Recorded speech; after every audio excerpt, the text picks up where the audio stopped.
കർത്താവായ യേശുക്രിസ്തുവിൻ്റെ നിസ്തുലമായ നാമത്തിൽ നിങ്ങൾക്ക് ഓരോരുത്തർക്കും എൻ്റെ എളിയ സ്നേഹവന്ദനം.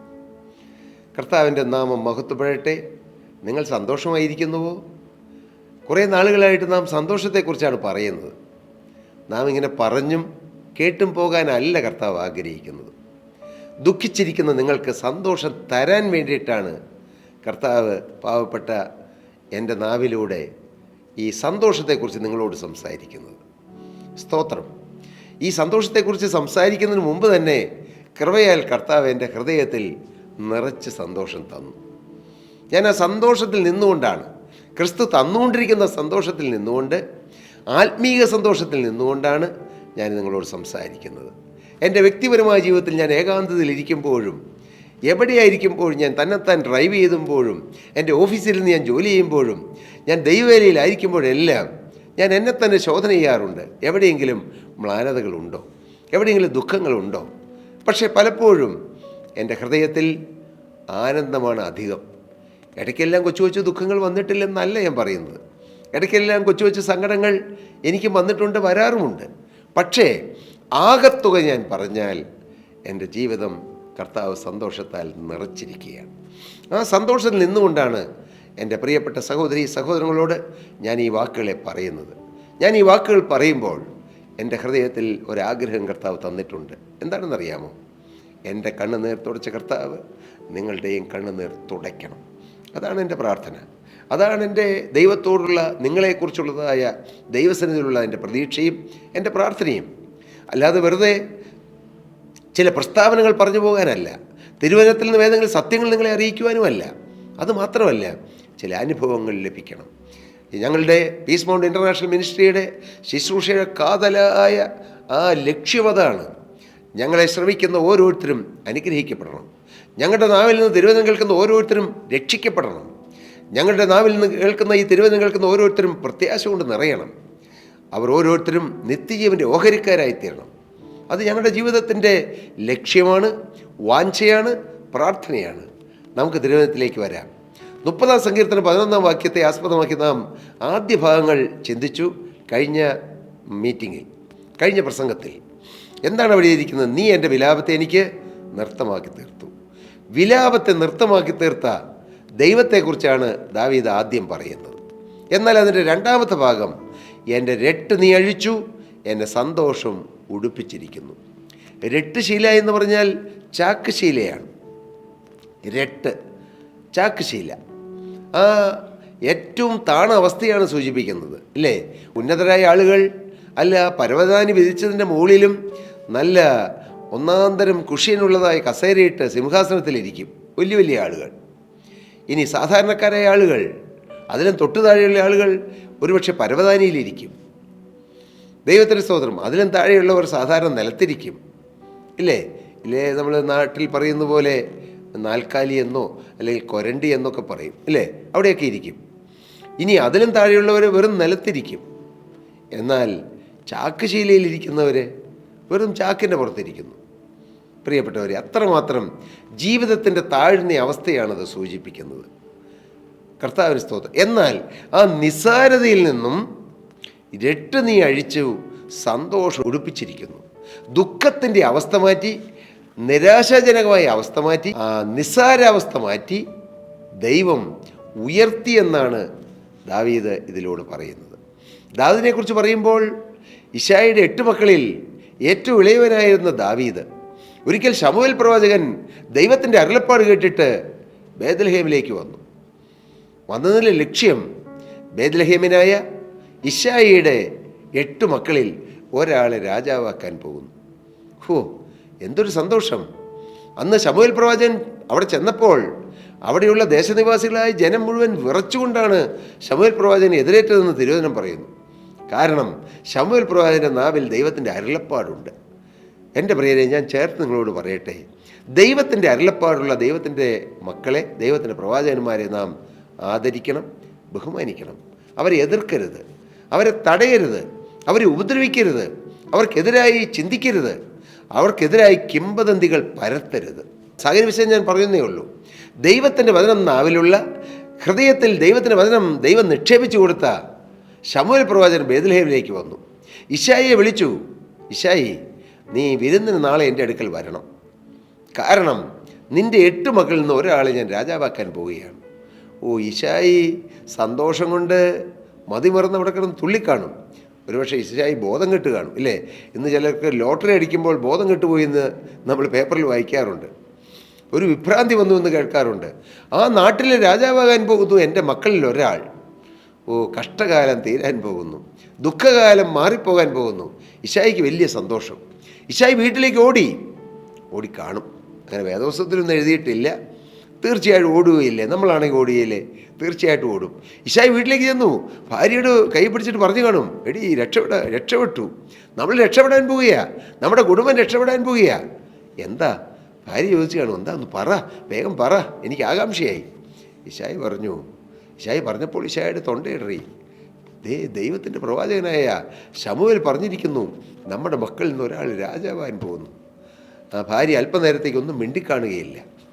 അത്ഭുത സ്തബ്ധയായി നിന്ന ആ ഭാര്യ പിന്നെ പറഞ്ഞത് ചിലപ്പോൾ കരഞ്ഞുകൊണ്ടായിരിക്കും. ദുഃഖത്തിൻ്റെ കണ്ണുനീരില്ല, സന്തോഷത്തിൻ്റെ കണ്ണുനീർ. ഇത് സത്യമാണോ? ഭർത്താവ് പറഞ്ഞു, അതേന്നേ, സത്യമാണ്. ഇപ്പോൾ പ്രവാചകൻ എന്നെ പറഞ്ഞ് ഞാൻ ഇനി ഓടിപ്പോകുന്നതാണ്, അതീ സമയമായിട്ടില്ല. അങ്ങനെ ഇശായി ഒരു കാര്യം ചെയ്തു. മക്കളിൽ 7 പേരെ വിളിച്ചു. 7 പേരെ വിളിച്ചിട്ട് പറഞ്ഞു, നല്ല ഡ്രസ്സൊക്കെ എടുക്കണം നമുക്ക്. 7 പേരോടും ഈ രഹസ്യം പറഞ്ഞു. നിങ്ങൾ നന്നായിട്ട് കുളിച്ച് നല്ല ഡ്രസ്സിട്ട് നല്ല മാന്യതയോടെ നല്ല ഒന്നാം തരം ഡ്രസ്സിട്ട് നിങ്ങൾ ഒരുങ്ങി നിൽക്കണം. നാളെ പ്രവാചകൻ വരും. എന്നിട്ട് ദാവീദിനെ വിളിച്ചിട്ട് പറഞ്ഞു, ദാവീദേ, നീ ഒരു കാര്യം ചെയ്യ്, നീ ആടുകൾ നോക്കാൻ പൊക്കോ. ദാവീദിൻ്റെ ഉള്ളൊന്ന് കാളിയോ? ദാവീദിൻ്റെ ഉള്ളിൽ സങ്കടം വന്നോ? എന്നെ രാജാവാക്കാൻ കൊള്ളുകയില്ല, ഞാൻ ഒന്നിനും കൊള്ളാത്തവൻ. ദാവീദ് സങ്കടപ്പെട്ട് കാണേണ്ടതാണ്. കാരണം 8 മക്കളുള്ള ഇശായി 7 പേരെയും വേർതിരിച്ച് രാജാവാകാൻ സെലക്ട് ചെയ്യാൻ വിട്ടു. ഒരാളെ പതിവ് പോലെ ആടുകളെ നോക്കാൻ വിട്ടു. പാവം ദാവീദ് ആടുകളെ നോക്കുന്നുണ്ട്. മലഞ്ചെരുവിലൂടെ മൂളിപ്പാട്ടും പാടി ഒരു കയ്യിലൊരു കോലൊക്കെ പിടിച്ച് ആടുകളെ നോക്കിക്കൊണ്ട് നടക്കുമ്പോൾ ദാവീദൊന്ന് തേങ്ങിക്കാണും, ദാവീദൊന്ന് വിതുമ്പിക്കാണും. എന്നാലും എൻ്റെ അപ്പൻ എന്നെ വിളിച്ചില്ലല്ലോ. വീണ്ടും മനസ്സിൽ തോന്നിക്കാണും, എന്നാൽ അമ്മയെങ്കിലും ഒരു ഒത്താശ പറഞ്ഞില്ലല്ലോ. എൻ്റെ അപ്പനും അമ്മയും എന്നെ ഉപേക്ഷിച്ചുവെങ്കിലും യഹോവ എന്നെ താങ്ങുമെന്ന് പിൽക്കാലത്ത് ദാവീദ് എഴുതി. ഹല്ലേലൂയ. പ്രിയപ്പെട്ടവരെ, അങ്ങനെ ദുഃഖപുത്രനായി വളർന്നു വന്നവനാണ് ദാവീദെന്ന് നമുക്ക് തോന്നും. പക്ഷേ ഇശായി തൻ്റെ 7 മക്കളുമായി ശമൂവേൽ പ്രവാചകന് മുമ്പിൽ ചെന്നു. 1-ാമത്തെ മകൻ, 2-ാമത്തെ മകൻ, 3-ാമത്തെ മകൻ, ഓരോരുത്തർ 7 പേരായി ശമൂവേൽ പ്രവാചകന് മുമ്പിൽ വന്നു. ശമൂവേൽ പ്രവാചകൻ നോക്കി. ആദ്യജാതൻ വന്നു കണ്ടപ്പോൾ ശമൂവേൽ പ്രവാചകൻ വിചാരിച്ചു, അവൻ്റെ പൊക്കവും അവൻ്റെ വണ്ണവും അവൻ്റെ ആകാര സൗഷ്ഠവും എല്ലാം കണ്ടപ്പോൾ ശമൂവേൽ പ്രവാചകൻ പോലും വിചാരിച്ചു, ഇവനായിരിക്കും ദാവീദ്. ഉടനെ ദൈവത്തിൻ്റെ ആത്മാവ് പറഞ്ഞു, അവൻ്റെ പൊക്കമോ വണ്ണമോ നീ നോക്കരുത്, യഹോവ ഹൃദയങ്ങളെ തൂക്കി നോക്കുന്നു. ഹല്ലേലൂയ.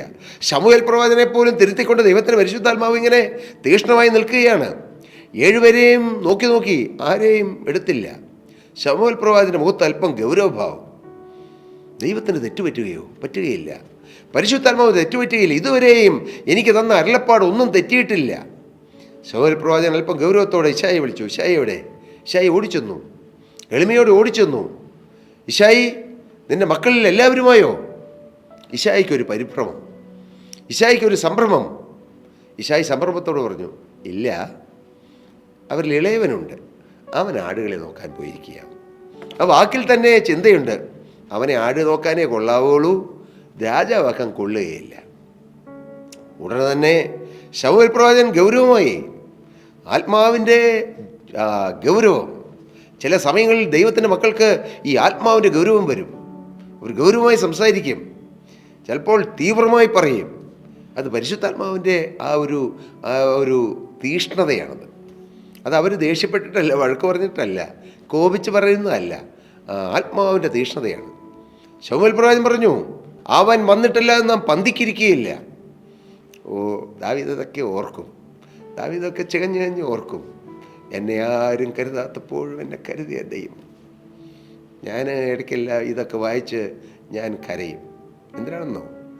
ആരും കരുതാനില്ലാതെ, നാട്ടുകാരോ സ്വന്തക്കാരോ വീട്ടുകാരോ ആരും കരുതാനില്ലാതെ ഒരു ഏകാഗിയെപ്പോലെ നിസ്സാരനായി തലവുംപെട്ട് വീട്ടിലുള്ള കന്നുകാലിനെയും ആടിനെയൊക്കെ അഴിച്ചുവിട്ട് മധ്യവേനൽ അവധിക്കാലത്ത് കൊയ്ത്ത് കഴിഞ്ഞ പാടങ്ങളിൽ രാവിലെ ഒന്നും കഴിക്കാനില്ല.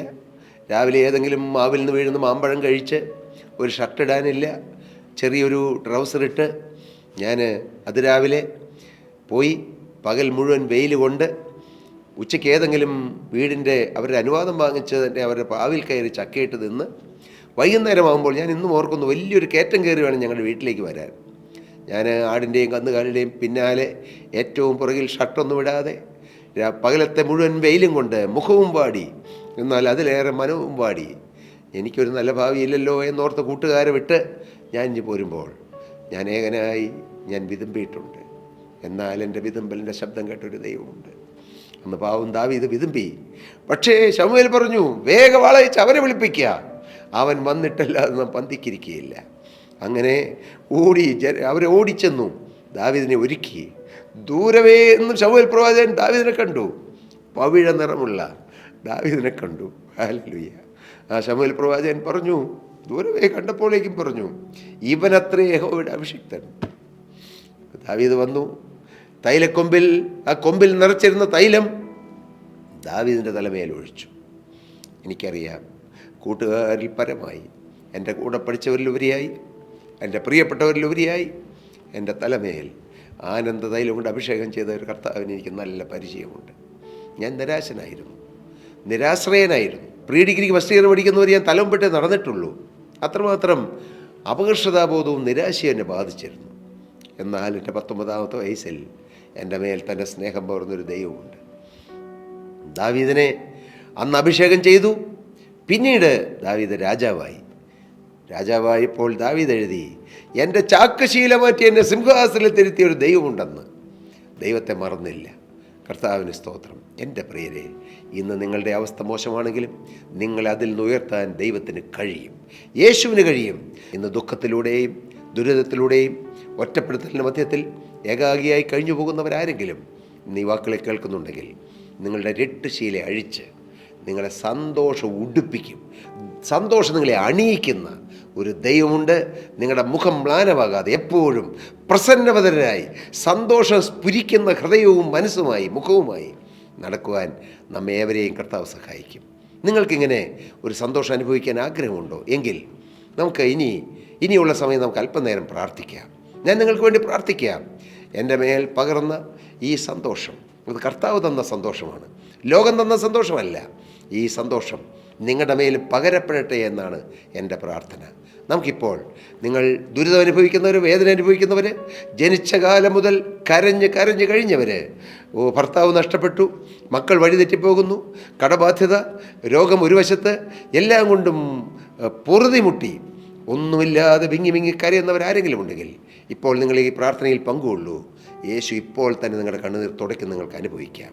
നമുക്ക് തലകളെ വണക്കാൻ, നമുക്ക് പ്രാർത്ഥിക്കാം. സ്നേഹം നിറഞ്ഞ കർത്താവേ, ഇപ്പോൾ നാഥ, ഞങ്ങൾ അവിടുത്തെ സന്നിധിയിലേക്ക് കടന്നു വന്ന് പ്രാർത്ഥിക്കുന്നു. ഞങ്ങളുടെ വിലാപത്തെ നൃത്തമാക്കി തരുന്ന കർത്താവേ, ഞങ്ങളുടെ രട്ടഴിച്ച് ഞങ്ങളെ സന്തോഷം ഉടുപ്പിക്കുന്ന നാഥ, അവിടുത്തെ സന്നിധിയിൽ ഇന്ന് ദുഃഖത്തോടെ കടന്നു വന്നിരിക്കുന്ന ഈ പ്രിയ മക്കൾക്ക് വേണ്ടി പ്രാർത്ഥിക്കുന്നു. യേശുവേ, അവിടുത്തെ ആണിപ്പൊഴുതുള്ള കരം അപ്പാ ഇപ്പോൾ ഈ ദുഃഖമനുഭവിക്കുന്നവരുടെ മക്കളുടെ അടുത്ത് ചെന്ന് അവരെ കണ്ണുനീർ തുടയ്ക്കണമെന്ന് പ്രാർത്ഥിക്കുന്നു.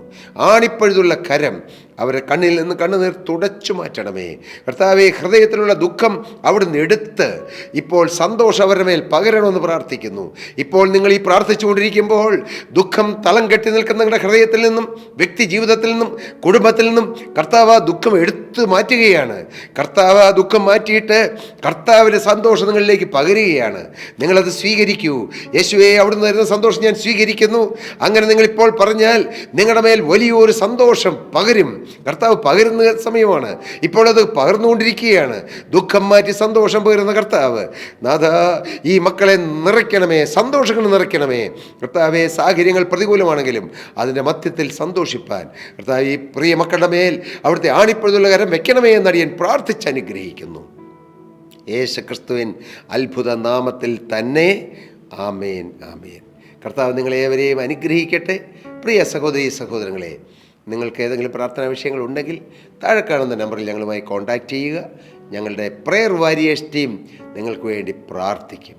കർത്താവ് സന്തോഷം കൊണ്ട് നിങ്ങളെ നിറയ്ക്കട്ടെ. ദൈവനാമം